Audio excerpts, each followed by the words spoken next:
అసలు మానవుడికి బుద్ధి ఎందుకు ఇచ్చాడంటే అల్లా బుద్ధి ఇవ్వలేదు అనుకోండి. ఉదాహరణకి బుద్ధి ఇవ్వలేదు మనిషికి.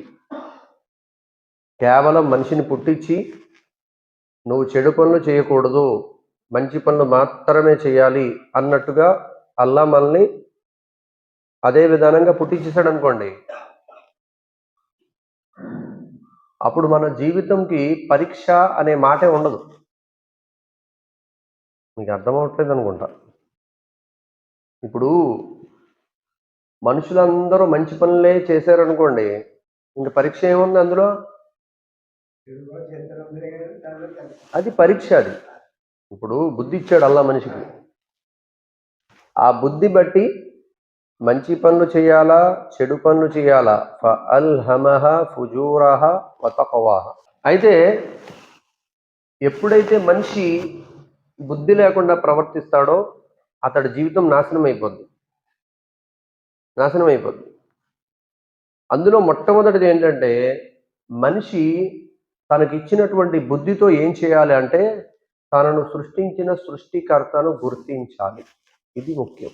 2-3 రోజుల క్రితం సౌదీ నుంచి ఒక మెసేజ్ వచ్చింది. ఒక ఆవిడ ఇస్లాంలోకి వచ్చారంట. మక్కా యాత్ర చేశారు ఆవిడ. ఉమ్రా వెళ్ళొచ్చి నాకు మెసేజ్ చేశారు. భయ్యా, నేను ఇస్లాంలో రావడం ఒక గొప్ప వరం అంటే, దానికంటే పెద్ద వరం అల్లా యొక్క ఇల్లు కాబతుల్లా చూసే భాగ్యం ఇచ్చాడు అల్లా నాకు. ఇది చాలా పెద్ద అల్లా యొక్క వరం భయ్యా. నేను అల్లాకి ఎంతో రుణపడి ఉన్నాను. మీకోసం కూడా నేను దువా చేశాను భయ్యా. ఎందుకంటే మీరు నాకు నమాజ్ విధానం చెప్పారు, ఎలా నమాజ్ చేయాలో చెప్పారని చెప్పేసి. ముస్లింలు కాని వాళ్ళు ఇస్లాంలోకి వచ్చి ఇస్లాంపై ఆచరిస్తుంటే,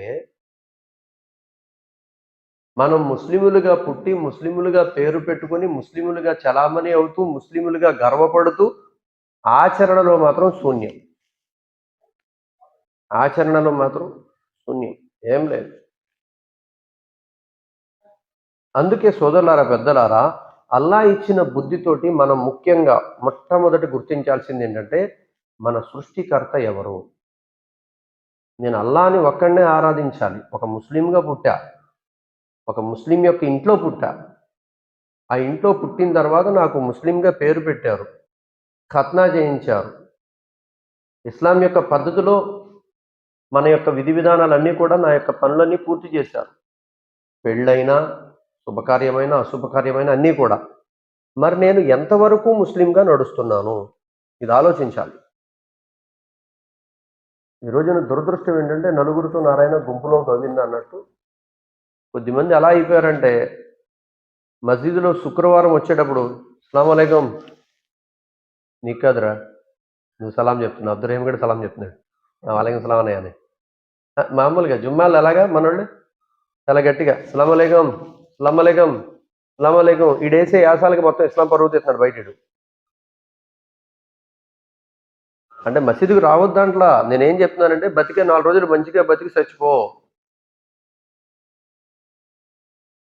మీరు మాకేం గొప్పగా పరువేం తెచ్చానవసరంలా, గొప్పగా గౌరవం మాకేం తెచ్చానవసరంలా. మీరు మాకేదైతే అల్లా ఇచ్చాడో గౌరవం నాశనం చేయకుండా ఉంటే చాలు మీరు.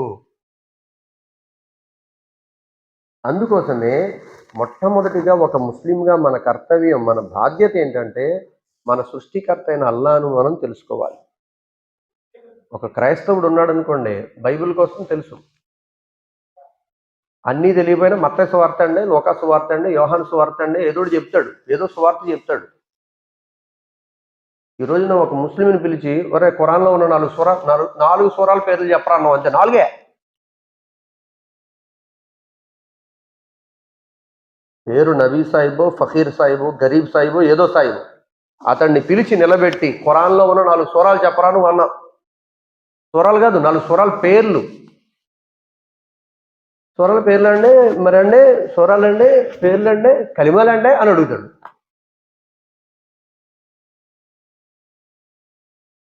అంటే దిగజారిపోయాం.